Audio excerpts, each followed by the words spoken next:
First and foremost, I want to give all praise, honor, and glory to Yahweh, Ba'ashem Yahushua, Ba'ashem Kafudash, and double honors to the elder bishops and apostles of Great Millstone that taught me the truth. Another week in, week out, doing the work as Yahushua has commanded, out here on the highways and byways, and, bringing out the prophecies of what's coming. So, today we're going to start dealing with the topic of, let's start with 2nd Ezra 15 and 16 and go through those chapters. And from there, we'll see where the Spirit goes. So, actually, I'm going to start with 1st Maccabees, the first chapter, and go into the history of that. Because when you go into the Red Book, which is the Apocrypha, these books were essentially taken out of, their modern day scriptures, the modern day Bible. And as you go into the later translations, you find that there's more and more taken out. So let's first start in 1st Maccabees chapter 1, because from the 13th to, I believe, the 21st, it is Hanukkah, which a lot of people don't even know that Yahweh Shai kept Hanukkah, which in the scriptures is called the Feast of Dedication. So when we go into, all that history, you have to address the history of the Israelites being in the Greek captivity. So we can read about that in 1st Maccabees, the first chapter. And I already see where the Spirit is leading. So 1st Maccabees chapter 1 and verse 1, it says, "And it happened after that Alexander, son of Philip the Macedonian, who came out of the land of Shittim, had smitten Darius, king of the Persians and Medes, that he reigned in his stead the first over Greece." All right, so this is going into the history of Alexander the Great, which Alexander the Great was prophesied in the book of Daniel. Okay, in the book of Daniel, chapter 7. Okay, and let's actually go there, and we'll start from there. Start dealing. So, go into Daniel chapter 7, and it talks about the 4 beasts coming out of the earth, which that was symbolic for 4 kingdoms that were going to rule the earth.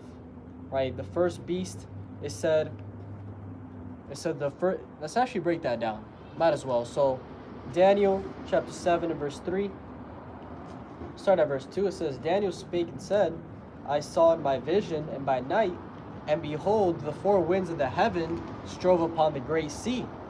And 4 great beasts came up from the sea, diverse one from another." Right? Which that was symbolic for 4 kingdoms that were going to rule the earth. So the first beast was like a lion and had eagle's wings. I beheld till the wings thereof were plucked, and it was lifted up from the earth and made to stand upon the feet as a man, and a man's heart was given to it.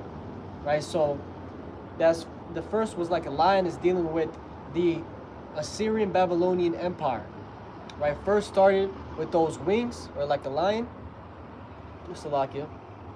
First was like a lion, right, which is going into the Assyrians, right, the lion with the eagle's wings. If you were to search that up in Google, you would find I think it's called the phoenix, if I remember correctly, but it's a lion with wings. And then it says that I beheld till the wings thereof were plucked, and it was lifted up from the earth, it may stand upon the feet as a man, and a man's heart was given to it, which is dealing with the latter part, okay, which is the Babylonians, right, which, Nebuchadnezzar ruling, that's the man. So, verse 5 says, and beheld another beast, a second like to a bear, and it raised up itself on one side, and it had 3 ribs in the mouth of it, between the teeth of it, and they said thus unto it, Arise, devour much flesh. Right, when you go into what that's talking about, it's talking about the Medo-Persian Empire. And the reason it says that it was lifted up on one side more than the other is because when you think about the Medo-Persian Empire, people only think about the Persian Empire. That's the lifting itself up on one side. Okay, one side, it has more eyesight, more notoriety than the other side. And it said that between its mouth was 3 ribs, which that goes into the three kingdoms that they conquered during that time, which was Egypt, Lydia, and Babylon. So verse 6 says, "After this I beheld, and lo, another, like a leopard, which had upon the back of it 4 wings of a fowl. The beast also had 4 heads, and dominion was given to it." Right, and this is talking about the Greek Empire. And specifically, this is where we get into Alexander the Great. So when it talks about the beast had 4 heads, had 4 wings, okay, that's talking about Alexander and his 4 generals that took over after he died. Right, I believe their names were Ptolemy, Seleucid Antigonus, and Cassander. Okay, it's 4 generals that took over. So when you go into the prophecies, it was prophesied that Alexander the Great was going to take over the known world. And he even knew that it was prophesied, because when you go into the Antiquities of the Jews by Josephus, Josephus wrote about how Daniel had a vision that he said he had a vision where in this vision he saw men with white, purple robes, and that these men told Alexander to not worry, okay, to go and fight his battles, with strength, with courage, because the Most High was going to give him the ability to take over everything and to, have faith. And Alexander said that moved him, to keep on conquering. Now, when Alexander came to the Israelites, okay, to Jerusalem, it is written that he saw the Israelite priests in the white, purple garment. And instantly, he bowed down to these Israelites, to the priests. And the men of war of Alexander were telling Alexander, like, what are you doing? These are just, these are Israelites. What are you doing? You're the king. And Alexander said that, this guy right here I'm talking to, this priest, I've never seen anybody else, wearing the attire he's wearing, and it's exactly like the one I had in my dream. So, that dream that he had was ultimately the Most High Yahweh, letting him know that, hey, I'm with you for you to conquer these worlds, but only to fulfill my prophecies. Now, when you keep on reading in that book, okay, or the account by Josephus, it says that Alexander told the Israelite priests, or the Israelites in general, to ask of him whatever he wants, and that he actually went to the temple to sacrifice unto the Lord, and that the priests actually broke down to him, where he was prophesied in Daniel, the 7th chapter. Right, so they literally showed him, yup, right here, when it talks about the beast and the 4 heads, that's you. And it said that lifted him up, and that he perceived himself to be that man. So, at the end of the day, he knew that the Most High Yahweh was the one that was letting him do all of this. But he's still Edomite. He's still Edomite, so he was never gonna, go towards the path of the Lord. He ended up running his course, and after that, his 4 generals took over, which that's what it's talking about when it says the beast had also 4 heads and dominion was given to it. Right, his 4 generals took over after he passed away. So that's the history of Alexander in the context of, the Greek Empire and how that was prophesied. And after the Greek Empire, what comes is the Roman Empire. And after the Roman Empire, what you have is the divine kingdom, which is the kingdom of heaven, the Israelites ruling on earth, which that hasn't happened yet. So using some logic, we're still in that 4th beast in the Roman Empire. Okay, America is the reborn Roman Empire. And you can see it by the way of how everything is built. They use the same architecture of the pillars, the columns with the triangle, houses. Like an example, the White House. That goes back to the Greek Roman architecture, which that Greek Roman architecture is really the Edomite architecture. Because if you were to search up right now Petra, Jordan, you would find the habitation of the Edomites. It's called Petra, Jordan. And you look at the architecture, and it's the same thing of where these Edomites built. They have the columns, they have the eagle, they have the top being a triangle with the square. It's the same building as the White House today. So that right there is a sign who the people are ruling today are. It's a sign showing you that only one group of people in the world build like that. Right? You don't see the Arabs, okay, the Ishmaelites. You don't see the Chinese, the Moabites. You don't see none of these people or races or lineages, whatever you want to call it. You don't see none of these people building like Esau does. They have their own way of building. And the Chinese have that, Asian style, architecture. So only Esau builds like that. And that's a sign to show you that these are the Edomites. And I remember seeing too how, I think it was a BBC documentary, how they went to all these, old Edomite civilizations, and they found statues that if I wanted to tell you where they came from, you would tell me, oh, those are Greek Roman statues, with the white men all blonde, all naked. Yeah, they found those type of statues in these ancient Edomite habitations, showing you that it's the same people. So let's go back to 1 Maccabees 1 and verse 1. It says, and it happened after that Alexander, son of Philip the Macedonian, who came out of the land of Shittim, had smitten Darius, king of the Persians and Medes, that he reigned in his stead the first over Greece, and made many wars, and won many strongholds, and slew the kings of the earth, and went through to the ends of the earth, and took spoils of many nations, insomuch that the earth was quiet before him, whereupon he was exalted, and his heart was lifted up. And he gathered a mighty strong host, and ruled over countries and nations and kings, who became tributaries unto him. And after these things he fell sick, perceived that he should die.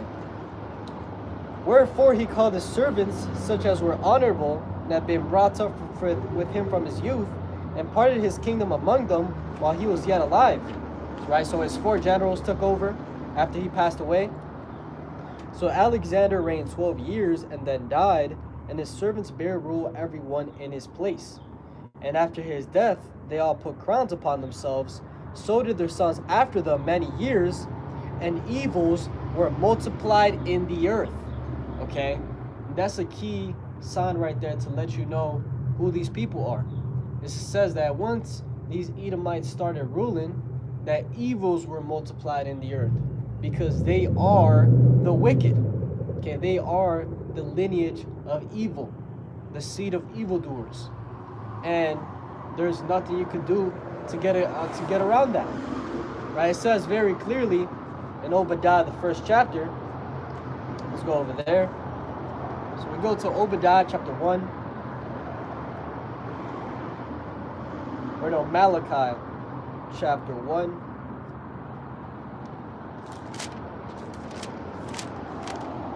Malachi chapter 1 and verse 2, it says, I have loved you, saith Yahweh, yet ye say, wherein hast thou loved us? Was not Esau Jacob's brother, saith Yahweh? Yet I loved Jacob, and I hated Esau, and laid his mountains and his heritage waste for the dragons of the wilderness. Right? And this right here lets you know clearly that the Lord doesn't love all people. Okay? Contrary to what they teach in the church, the Lord has a specific chosen race that he picks over everybody else. Right? The Lord is racist.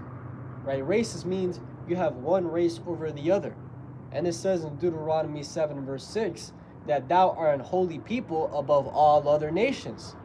Right? So the Lord has his favorites, and he also has his undesirables, which are the Edomites.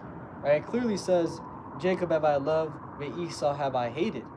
And I hated Esau, and laid his mountains and his heritage waste for the dragons of the wilderness. Whereas Edom saith, we are impoverished, but we will return and build the desolate places. Thus saith the Lord of hosts, they shall build, but I will throw down, and they shall call them the border of wickedness, and the people against whom Yahweh hath indignation forever. Right? So the Edomites are the border of wickedness. Right? And the people, not just Esau, the people against whom the Lord hath indignation forever. Right? So even today, forever means from back then till right now. Okay, it says in Malachi 3 and 6, for I am the Lord, I change not. Therefore, ye sons of Jacob are not consumed. Right? So the Lord hasn't changed. He still has that righteous anger toward the Edomites. And it's not just Esau, it says the people.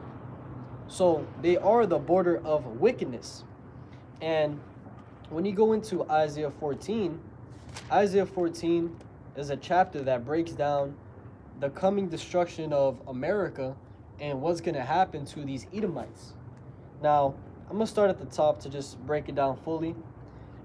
So Isaiah 14 and 1, it says God would rescue his people from Babylon.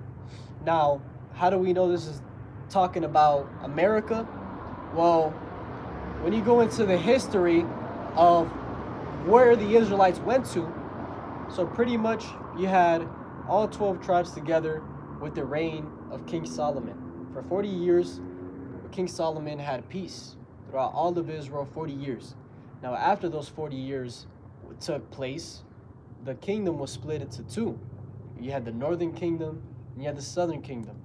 Now, the northern kingdom, it talks about it in 2 Kings, the 17th chapter, that they went into the Assyrian captivity. And from the Assyrian captivity, they came over here to the Americas. Now, the southern kingdom, okay, it says that they went into the Babylonian captivity. And after the Babylonian captivity, they went into the Medo-Persian captivity. And after the Medo-Persian captivity, they went into the Greek captivity and then the Roman captivity. And those were the Israelites that were over there in the east when Yahushua was on the scene. Okay, it was the southern kingdom. That's why Yahushua said, I have other sheep that are not of this fold that I must go get, pretty much. I can't pull the scripture off the top, but I know it says, I have other sheep that are not of this fold, going into the northern kingdom that were in the western hemisphere.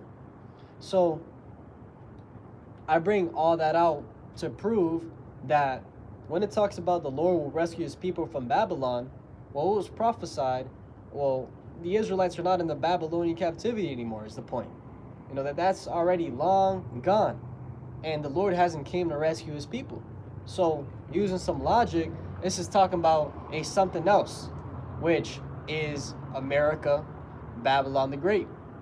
So, when you go into Isaiah 14 and 1, it says, for Yahweh will have mercy on Jacob, and will yet choose Israel, and set them in their own land, and the strangers shall be joined with them, and they shall cleave to the house of Jacob.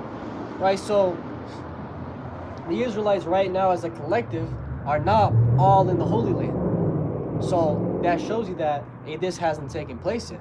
The Lord is still going to come back a second time to fulfill these prophecies, which that also lets you know that those people in the Holy Land aren't the true people, because they don't fulfill these prophecies.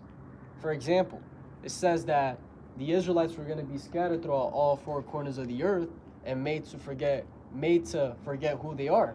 Now, if you were to ask one of those, rabbis or Jewish people, as they call themselves, if they have all their history, they would say, yeah, we've known who we are since the beginning.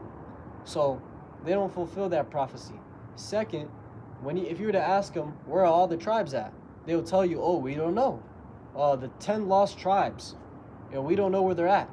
So they don't fulfill the prophecy, because it says that once Israel is in the Holy Land, that all 12 tribes will be together. Okay, not just 3. So they don't fulfill that one. Another one, it says that when Israel goes back to the Holy Land, that is going to be the Messiah, the Most High, that does it. Okay, not just they themselves. And when you go into the history of how those people went into the Holy Land, it was done by the ruling elites. Okay, it's called the Balfour Declaration, which was ultimately fully in effect in 1948. That's why they're called the 1948ers, because the Balfour Declaration, which was a paper that was ultimately signed by the Rothschilds, that pretty much said, hey, we're going to go back to the Holy Land. Just letting you know, we're going back to the Holy Land, and we happy about it. So they themselves did it. It wasn't a thing of the Most High. So they don't fit that prophecy. Another one, it says that when the Israelites go back to the Holy Land, that there will no longer be war worldwide. And what do we see? We see completely opposite of that. We see that those are the people that are pushing war, that are pushing, you know, just all types of craziness. So, no, I could hit this a million ways. The point is, they are not those people. And this prophecy hasn't taken place yet. So it says, and the people shall take them and bring them to their place, and the house of Israel shall possess them in the land of Yahweh for servants and handmaids, and they shall take them captives whose captives they were, and they shall rule over their oppressors. Right, so that's going into that script being flipped, which when you go into Revelation 13 and 10, Yahushua reiterated that. He said, this is the patience of, it says, he that killeth with the sword must be killed by the sword. He that leadeth into captivity must be led into captivity. Here is the patience and the faith of the saints. Right, that's what it says. So who are the saints? The Israelites. So if you're a true believer, if you're in the right mindset, and you should be waiting for Yahushua to come back to raise us up and put these nations at the bottom. That's the whole point of the gospel. The whole point of the gospel, the gospel means good news. Okay, the good news is that Yahushua is coming back to save us from all the lands where we have been scattered. That we are no longer going to be oppressed anymore. So, one more time, it says, and the people shall take them and bring them to their place, and the house of Israel shall possess them in the land of Yahweh for servants and handmaids, and they shall take them captives whose captives they were, and they shall rule over their oppressors. Right? So, the same way we were captives, now they're going to be captives. The same way we were their servants, now they're going to be our servants. And that is the balance of the Heavenly Father. Which, there's a quote by Thomas Jefferson, which he said, I tremble knowing that the Lord is a just power. Now, why did he say that? He said that because he knows that what his people did was complete wickedness. And if the Lord is truly just, that same thing that they did is going to fall upon their heads. So, that was something wise that Thomas Jefferson said. And does that mean he's going to escape the judgment? No. No, he's not.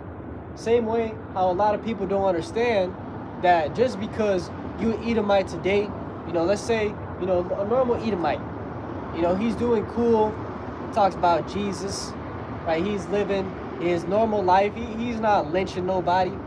Just because he's not doing it right now doesn't mean that he doesn't have to pay for it. Because when you go down in the same chapter, in Isaiah chapter 14 and verse 21, it says, prepare slaughter for his children for the iniquity of their fathers, that they do not rise nor possess the land, nor fill the face of the world with cities. Right? So it tells you clearly that, prepare slaughter for these children for what their fathers did, because they were their fathers. And that's the missing link that the modern day church doesn't have.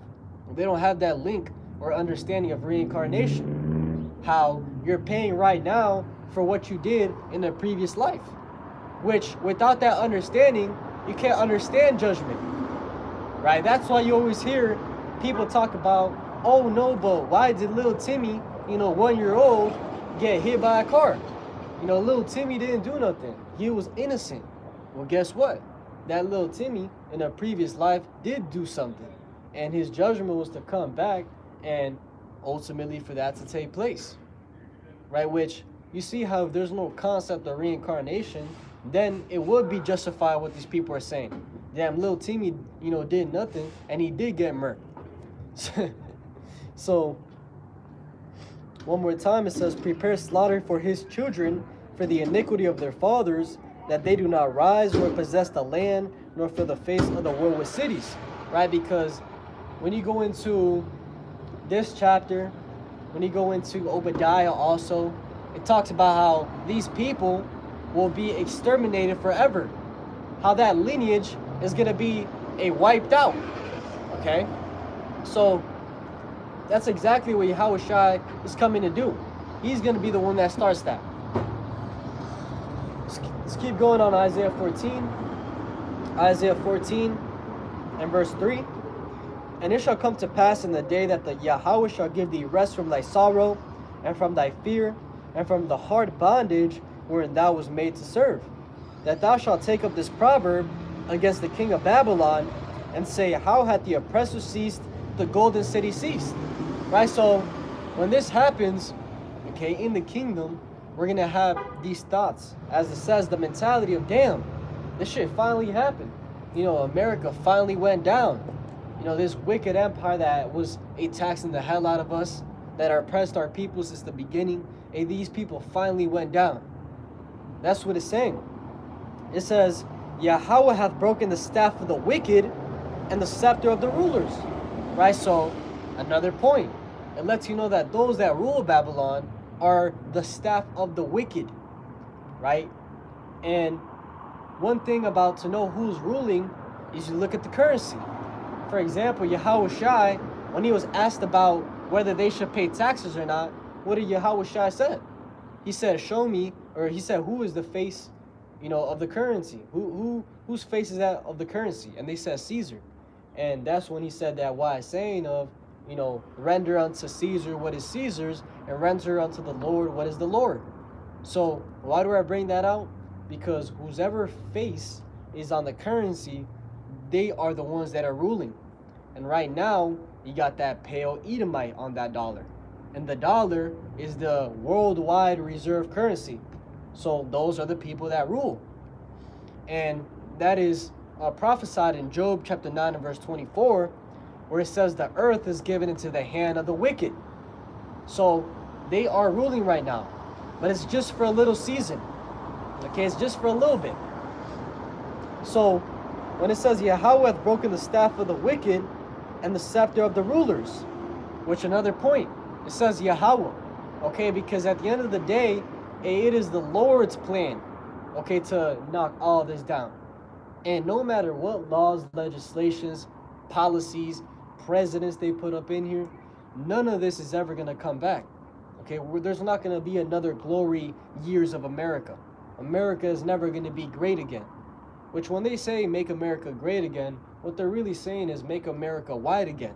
Bring back white supremacy. Because for the so-called Latino, Negro, and Native American, it's never been great. Our people have always been at the bottom, struggling, living paycheck to paycheck. Okay, but so that's a little insight. When they say that, they're really saying make America white again. Because now the average Edomite, the average white person, now they're struggling. But when we were struggling, y'all weren't saying anything. Okay, if anything, y'all were putting us down even more.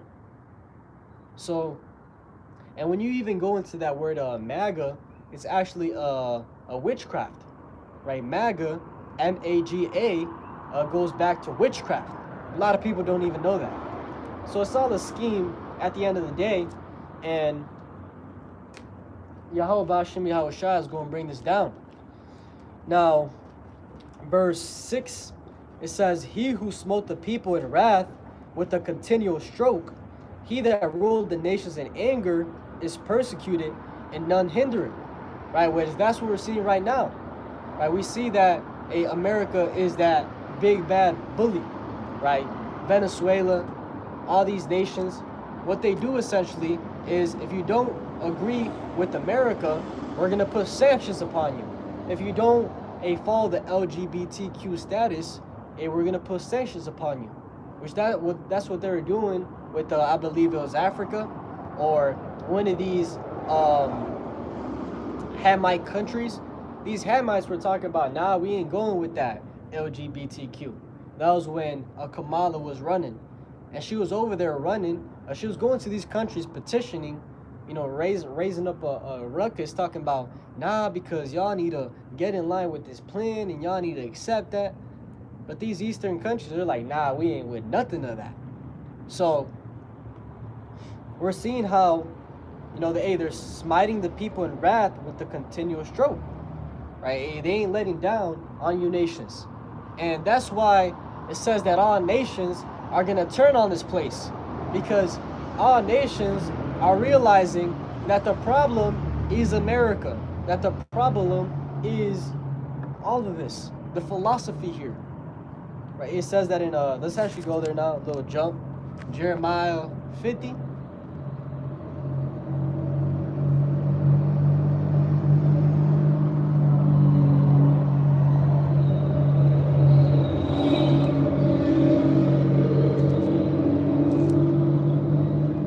Jeremiah 50 and Jeremiah 51 and verse 7. It says, Babylon hath been a golden cup in the Lord's hand, that made all the earth drunken. The nations have drunken of her wine, therefore the nations are mad. Right? So when you go into what the wine is talking about, it's talking about philosophy. Okay? All these nations have drank, okay, they have accepted to a certain extent the philosophy of America, right? It's called westernization, do whatever you want to do. That's the philosophy, that wine, and they have become drunken. Now, it says, the nations have drunken of her wine, therefore the nations are mad, because they're realizing that that philosophy of do whatever you want to do is not working. Their sons are becoming homosexuals. Their daughters are becoming whores. Okay? Morality is escaping, because that's what's being pushed, is to have no morals here, and that everything flies. So they're getting mad because they're realizing that that's not something fruitful. It's not something that's going to benefit their countries. And ultimately, that's why all nations are going to turn on this place. Now, verse 8, it says, Babylon is suddenly fallen and destroyed. How for her? Take balm for her pain. If so, she may be healed. We would have healed Babylon, but she is not healed. Forsake her, and let us go everyone into his own country, for her judgment reacheth unto heaven, and is lifted up even to the skies. Right? So it says that we would have healed Babylon, but she is not healed. Forsake her. Okay? Because no matter what happens, this place is not coming back. Okay? It's not coming back. So the faster you accept that, the faster you get in that frequency of detaching from this place, of realizing this is all vanity and that the only thing that matters is the Lord, humbling yourself, that's when you start entering the right frequency for salvation, the right mindset. Because in order to make it, it is going to take a mindset of having full faith in the Lord. I saw our brother's title before I went live. His title was, how are you going to eat? How are you going to drink, when you're cut off from that system? Which, that's a real question. How are we going to eat and drink, when we're cut off, when you don't take that chip and you're not able to buy or sell? And the answer is pure faith. So one thing I always think about is that pure faith is not going to come by the way of one day to the other. Okay, something that the Lord is building inside of us day by day now. Okay, we got to have that faith starting today now. So when that day comes, we're prepared.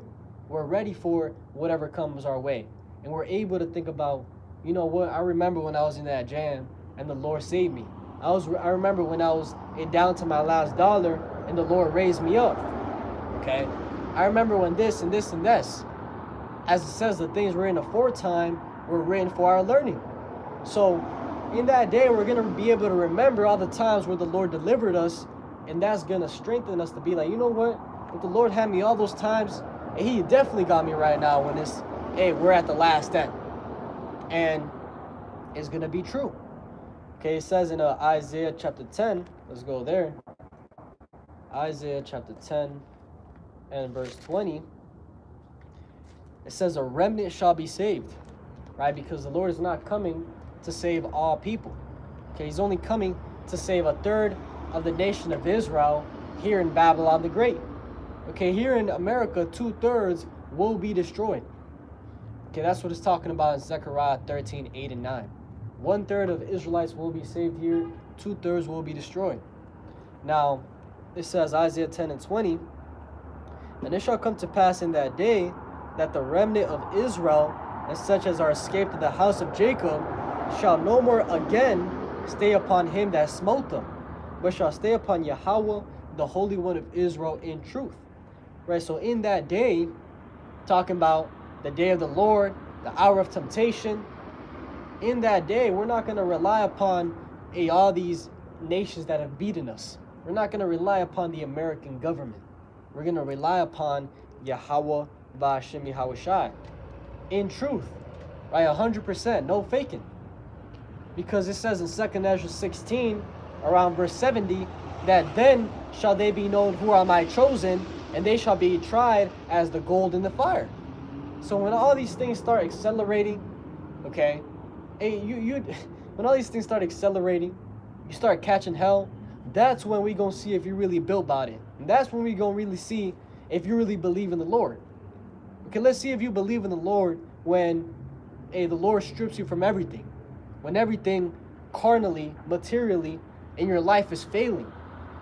Okay, when you're to your last dollar, let's see if you trust in the Lord then. When you ain't see any way out, let's see if you trust in the Lord then.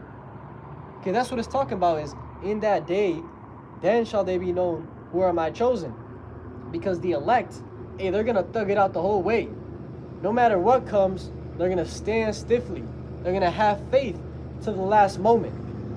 It says that some of us are going to have to even be put to death. Okay, martyrs, that's another scenario. Are you willing to be put to death for what you believe in? That's a real question, and the answer is no. You got to do some self-examination, because that means that you are not rooted. Okay, you have to have that faith that, no matter what, nothing's going to separate me from the Lord, because that's what it's going to take to make it. If you don't got that, they're going to be able to leverage you. They're going to be able to leverage your family. They're going to be able to leverage your woman. Oh, you ain't going to take that chip? Okay, watch how I put it in your woman. And the Lord can have it where they do put it in your woman. Okay, they put that chip in her. What are you going to do? It just means she wasn't part of the elect. Okay, are you going to bug out? Are you going to take it too? What if they, take your children? They make your children take it. What are you going to do? So these are all things to have in consideration. And the Lord is going to really test us hard. He's going to test us where it hurts to see if you really believe. Because, salvation is going to come from that faith. As it says, faith. Of course you need your works, but faith is the primary thing. So, it says, the remnant shall return, even the remnant of Jacob, unto the mighty power. For though thy people Israel be as the sand of the sea, yet a remnant of them shall return, the consumption decreed shall overflow with righteousness. Right, so the elect at the end of the day are going to get it. And it says in Matthew, I believe, that if it shall be possible, they shall deceive the very elect. But it is not possible. It's something along those lines, how it's not possible to deceive the elect. So when we start seeing these wars start escalating, what we saw in 2020, with that disease, the elect were able to see past all of that. Okay, and things like that are only going to come more and more. But the elect are going to be able to see through it. Because what makes us have that X-ray vision is the prophecies. That's what makes us able to understand everything, is the prophecies. For example, when, DJ Trump was getting elected and he was talking about peace and how we're going to end the world war. I'm going to end the war in Russia and Ukraine in 1 day, in 1 week. What did we understand? Okay, what did those in the know understand? We understood that, and he's talking a load of bullshit, right? Because the prophecies do not say that. The prophecies in actuality say the opposite. So, we weren't deceived. So, it's going to be things like that. The prophecies, a better way to put it, the prophecies are that X-ray vision. It clears everything out. So let's go back to Isaiah 14.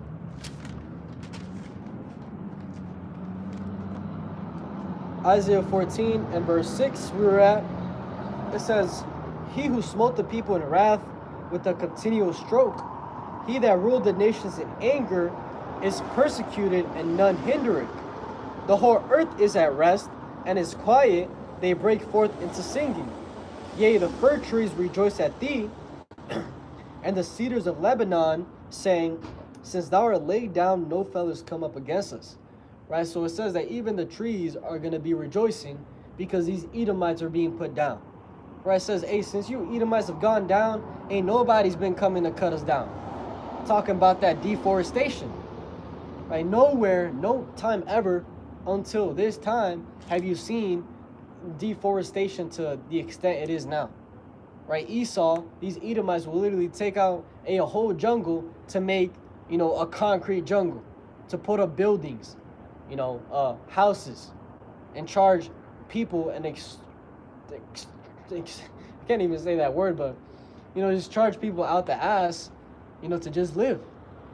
So even these animals, these trees are going to be rejoicing like, damn, finally. Because these Edomites, one thing about wickedness is that it applies to everything. Right? There's a reason why it talks about how every 7 years there's supposed to be a land Sabbath. Okay? How we're not supposed to work the land the 7th year, is supposed to let it rest and do nothing. Because even the land is alive. Okay, it talks about that in Kings, if I remember correctly. It talks about how, actually I could pull that one, how the land is even alive. 2 Kings 17, 1 Kings 17, one of those.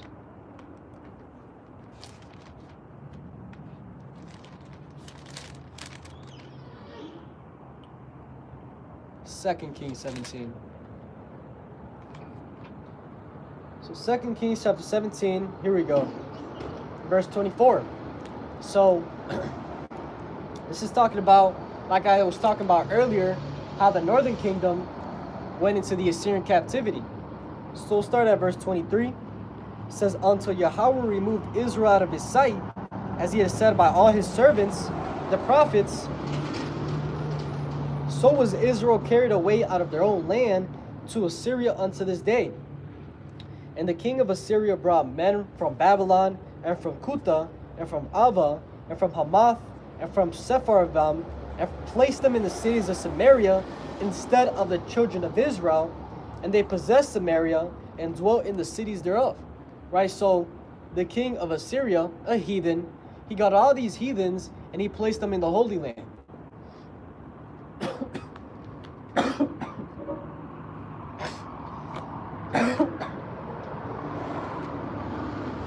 And it says, and so it was at the beginning of their dwelling there, that they feared not Yahweh. Therefore Yahweh sent lions among them, which slew some of them. Wherefore they spake to the king of Assyria, saying, the nations which thou hast removed and placed in the cities of Samaria know not the manner of the God of the land. Therefore he has sent lions among them, and behold, they slay them, because they know not the manner of the God of the land. Right? So here it is, these heathens were doing whatever they want to do in the Holy Land. And what was happening? Lions were attacking them. Because in the Holy Land, there's a certain way that you're supposed to conduct yourself. You can't just do whatever you want to do. You're supposed to follow the commandments. So it says, then the king of Assyria commanded, saying, carry thither one of the priests whom ye brought from thence, and let them go and dwell there, and let him teach the manner of the God of the land.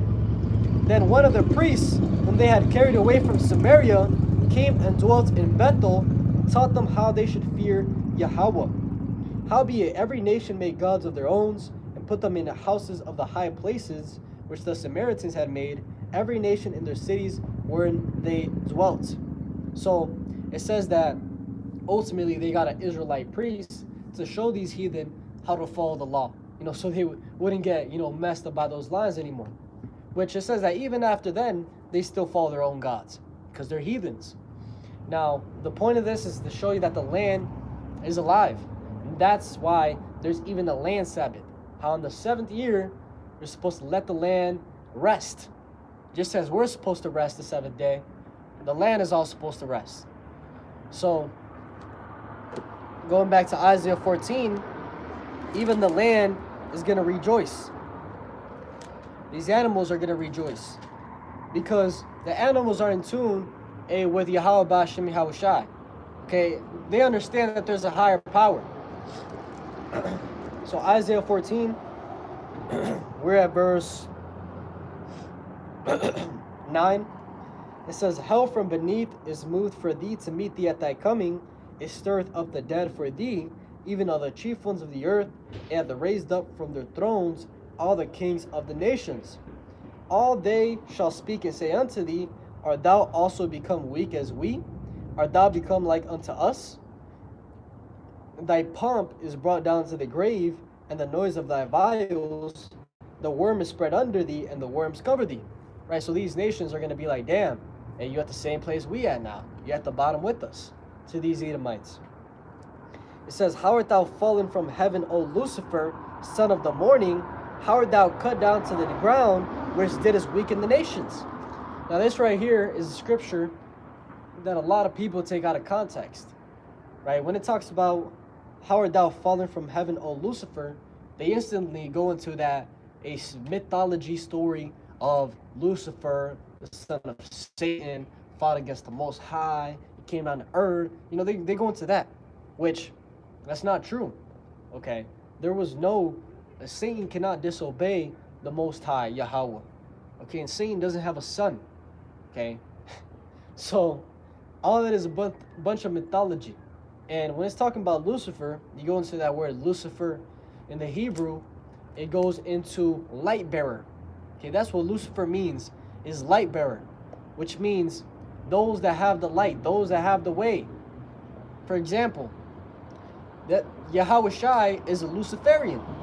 A lot of people will hear that and think you're crazy, right? You telling me he's a Luciferian? He is, because it just means that he has the light, he has the way. So when it's talking about how art thou fallen from heaven, O Lucifer, it's talking about these elites. Okay, how these elites, they're going to be brought down from their high estate because they are the ones that have the light right now, the way. And the light doesn't have to be necessarily positive. This is going into the way, those that have the way. That's why, you know, you have what they call the Illuminati. What does the Illuminati mean? Illuminated ones, those that have the light. So this right here is talking about the elite being brought down low. Okay, which when it's talking about heaven, okay, it's talking about not the heavenly, you know, the heavens. It's talking about a high estate. For example, hell has two definitions. It means a low condition, or it means the grave, which is the same thing with heaven, right? Or let me break down hell more. So if you're going through some bad shit, somebody can say, damn, he's going through hell. Damn, I'm catching hell. So it's the same context here. You know, if you're going through some positive times, damn, bro, you're in heaven. You know, you going good. So they're going to be brought down from that state of being good and at the top. Just to explain that thoroughly. So it says, how art thou fallen from heaven, O Lucifer, son of the morning? How art thou cut down to the ground, which didst weaken the nations? For thou hast said in thine heart, I will ascend into heaven, I will exalt my throne above the stars of God. I will sit also upon the mount of the congregation in the sides of the north. I will ascend above the heights of the clouds. I will be like the Most High. Right? So that's the mindset these Edomites have. They have that God complex. They have that idea of, you know what? Hey, I'm going to be bigger than the Most High. That's why you see that they're pushing this technocracy. Okay, this technological society where everything's based on technology. Because to them, AI is now the new God. Okay, instead of you having your own thoughts, no, now AI thinks for you now. Okay, and ultimately the chip is going to be the full integration into that beast system. Okay, the chip is you saying that, hey, Esau, Edom, this technology is your God. Because once you take that chip, now you're fully their pawns. Just like how we're the pawns of the Most High. If you take that chip, you can't do anything without with the elite say. So if you're not talking the right thing, if you're talking about something banned on the internet, guess what? You can't get on the internet no more. They deactivate your chip. If you haven't taken the latest, the V's as 2020, what happened? We're able to go traveling. We're able to work your job. This is going to be the same thing. They deactivate your chip. If you come against the government anyway, you come against the God, turn off your chip. Can't do nothing. You're cut off from society. Right? So that right there is what Esau wants. He wants to be like the Most High and have that full power over the whole world, which he is going to be able to do it to a certain extent. Okay, people are going to get the chip. People are going to fall into, but right when he's about to accomplish all his plans, Yahushua is going to come back and destroy these nations. So what we're seeing right now is an elaborate scheme. Okay, slowly, it's called gradualism. Slowly, they're building to that point of the chip, which the reason they do it slowly is so the people can accept it. Because if they were just to throw a chip at everybody right now, the masses would not take it because it'd be too sudden.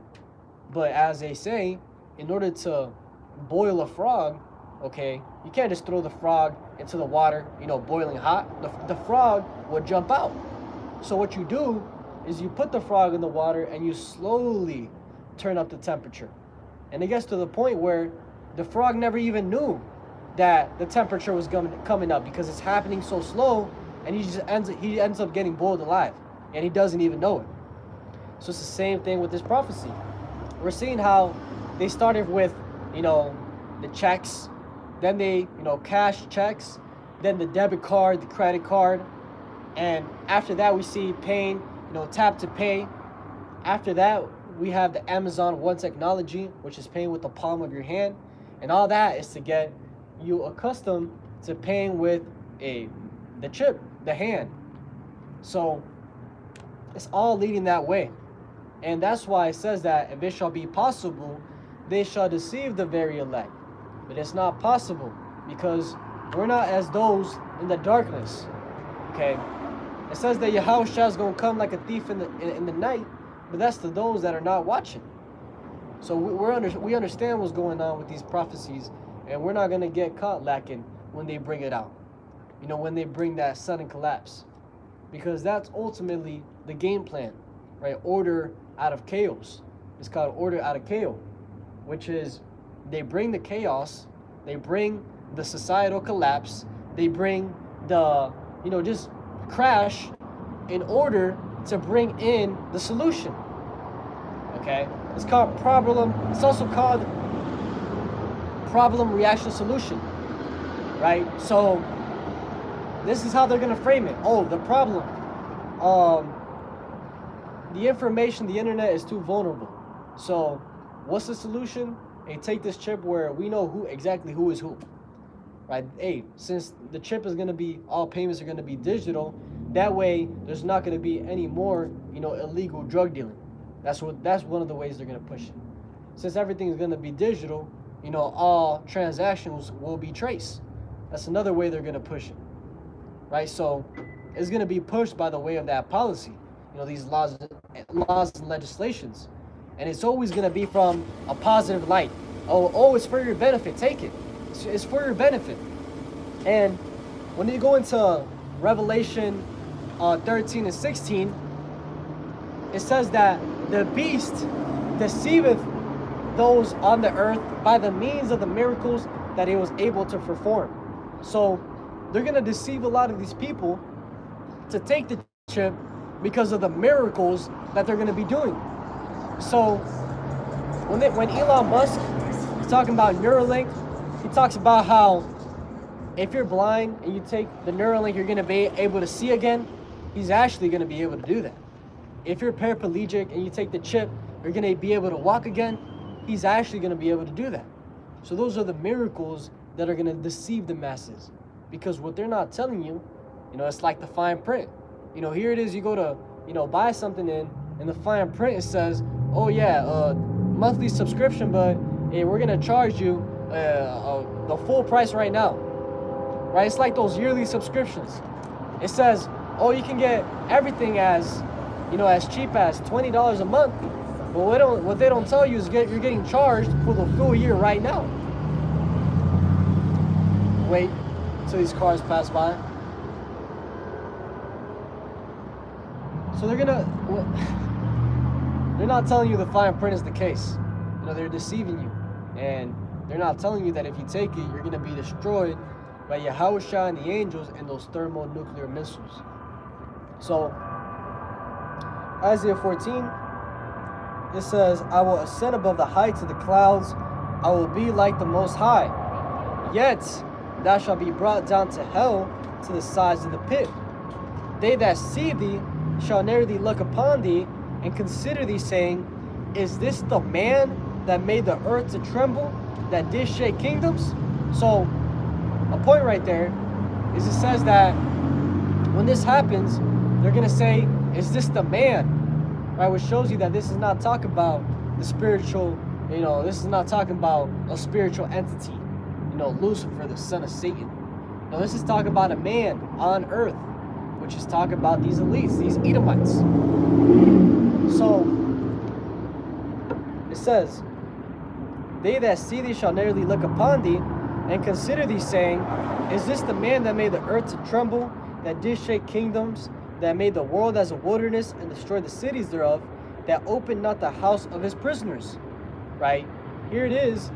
Esau will convict somebody of something so small, but now, and here it is, you get caught smoking weed, which you're not supposed to do that, but Esau will give you life in prison for doing something so small. Right? That's him not opening the house of the prisoners. It says, all the kings of the nations, even all of them, lie in glory, every one in his own house.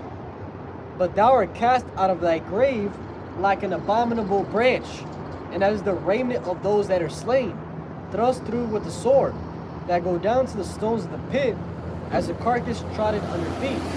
Right? So, these nations are going to be able to rest.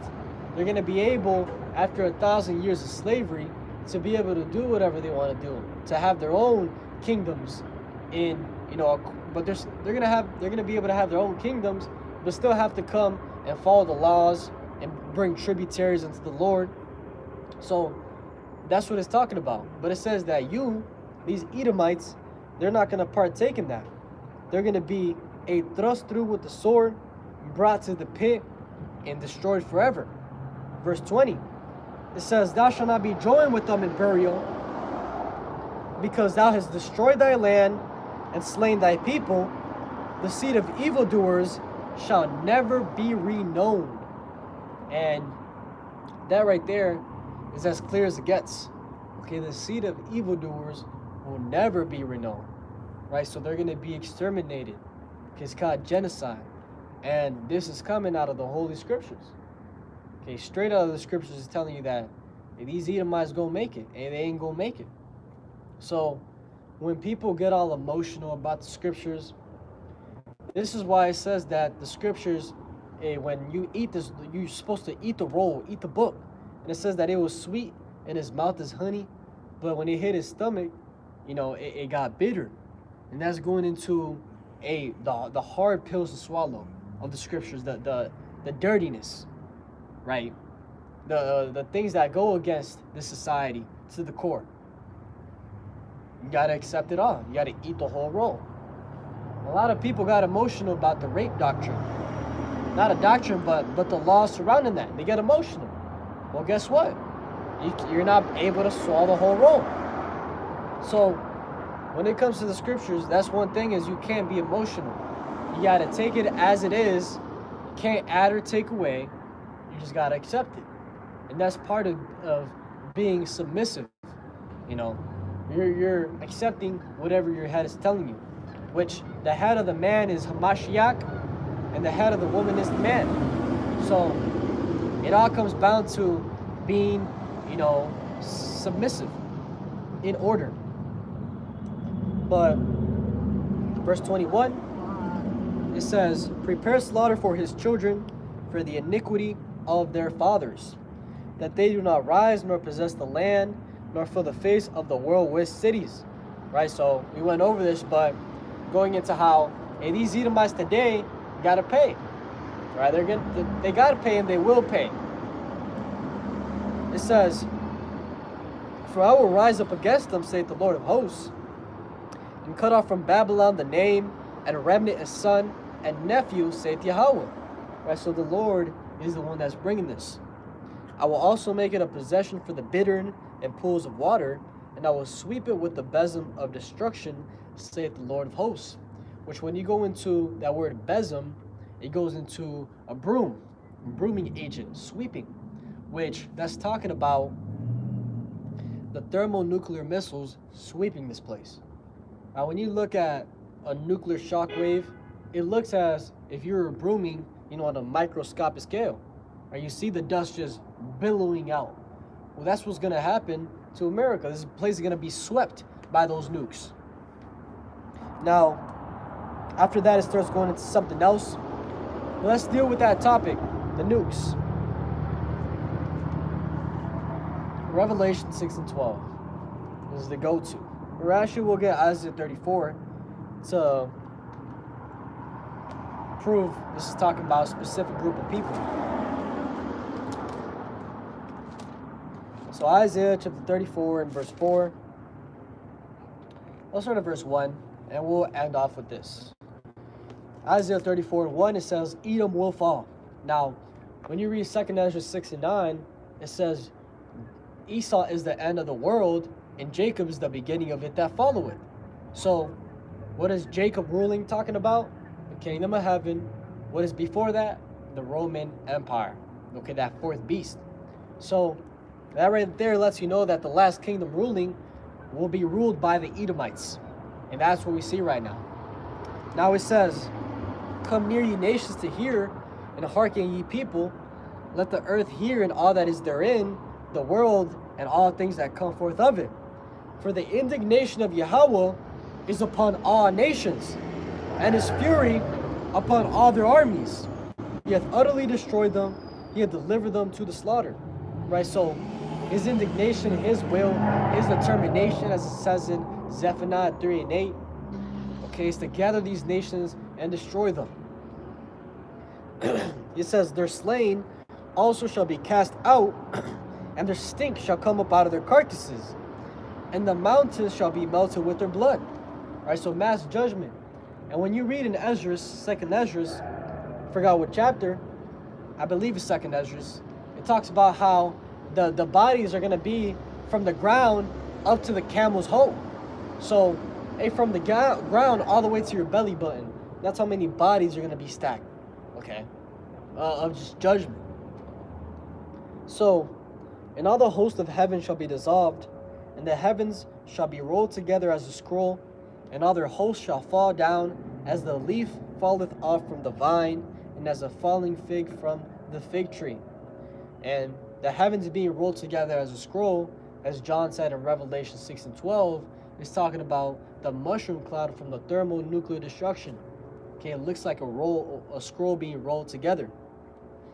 And it says, "For my sword shall be bathed in heaven, behold, it shall come down upon Idumea, and upon the people of my curse the judgment."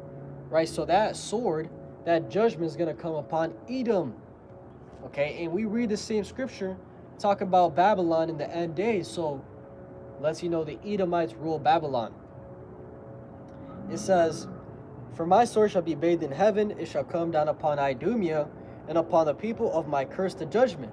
The sword of Yahweh is filled with blood, it is made fat with fatness, and with the blood of lambs and goats, with the fat of the kidneys of rams. For Yahweh hath a sacrifice in Basra, and a great slaughter in the land of Idumea." Right, so the Lord is the one that is with this. He's the one that's bringing this judgment. The faster you understand that the Lord is in the control, the faster you start moving correctly. And, we all fall short. This world is always pulling you from different ways to be prideful, egotistical. But it's important to repent. And, I speak that myself. It's important to acknowledge your offenses and repent and put off the old man. Because without doing that, ultimately Yahweh Shai is going to pull your spirit. So self-examination is a key thing. Now let's go to Revelation 6 verse 12 to read the same thing, show you the parallels of the scriptures, the webs, how everything's connected.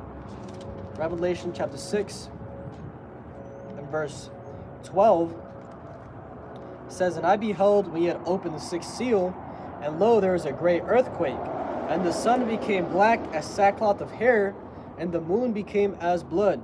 Right, so this is John seeing this coming a destruction. Right, the heavens got all darkened out. Okay, talking about the ash that is going to go up from those nukes is going to cause a nuclear winter. Right, search that up, nuclear winter. It says, "And the stars of heaven fell unto the earth, even as a fig tree casteth her untimely figs when she is shaken of a mighty wind." Right, so the stars of heaven is symbolic for the nukes. Okay, they're going to be falling down as figs, right, all over the place. It says, "And the heaven departed as a scroll when it is rolled together, and every mountain and island were moved out of their places." Right, so it's the same thing Isaiah saw. The heavens being rolled together as a scroll. And it says the mountains and the islands were moved out of their places, right? Because that nuclear destruction, which when you go into, I believe is Isaiah 24 or 26, it talks about, the great earthquake, how the earth shall reel to and fro like a drunkard, right? It's all talking about the same thing. It says, "And the kings of the earth, and the great men, and the rich men, and the chief captains, and the mighty men, and every bondman, and every free man, hid themselves in the dens and in the rocks of the mountains." Right, so once you see those nukes, that nuke alarm, they're going to run into the bunkers. Okay, that's the dens and the rocks and the mountains. They're going to run into those bunkers. It says, "And said to the mountains and rocks, Fall on us and hide us from the face of him that sitteth on the throne, and from the wrath of the Lamb. For the great day of his wrath is come, and who shall be able to stand?" Right, so they're going to be looking to escape that judgment, but it's not going to be possible, right? Because it says in Jeremiah chapter 16 and verse 15, if I remember correctly, it talks about how the Lord shall send out fishers, and they shall fish them. And after, he shall send out hunters, and they shall hunt them. Right, so when Yahushua comes back, and even before he comes back, we believe, the Lord is going to give us spiritual power to bring judgment. And it talks about how all you elites, all you people that hide in those bunkers, we're going to have the spiritual power to pull you out of those places. Isaiah 24 and verse 19, it says, "The earth is utterly broken down. The earth is clean dissolved. The earth is moved exceedingly. The earth shall reel to and fro like a drunkard, and shall be removed like a cottage. The transgression thereof shall be heavy upon it, and it shall fall and not rise again." Right, so that great judgment. "And it shall come to pass in that day that Yahweh shall punish the host of the high ones that are on high, and the kings of the earth upon the earth. And they shall be gathered together as prisoners are gathered in the pit, and shall be shut up in the prison, and after many days shall they be visited." Right, so we're going to gather them up out of all those places, those bunkers, and we're going to place them in shackles, gathered in the pit, shut in the prison. That's talking about a slavery. It says, "Then the moon shall be confounded, and the sun ashamed, when the Lord of hosts shall reign in Mount Zion and in Jerusalem, and before his angels gloriously." So in that day which is coming, Yahweh Ba'ashem Yahushai, Ba'ashem Rukak Kodash will be known. His name will be established, and the world will know that he is. Okay, as his name means he is. He exists, he is to be. So with that, I want to give all praise, honor, and glory to Yahweh Ba'ashem Yahushai, Ba'ashem Rukak Kodash, and double honors to the elder bishops and apostles of Great Mills, that Tommy's truth. Shalom to you, like Shalom.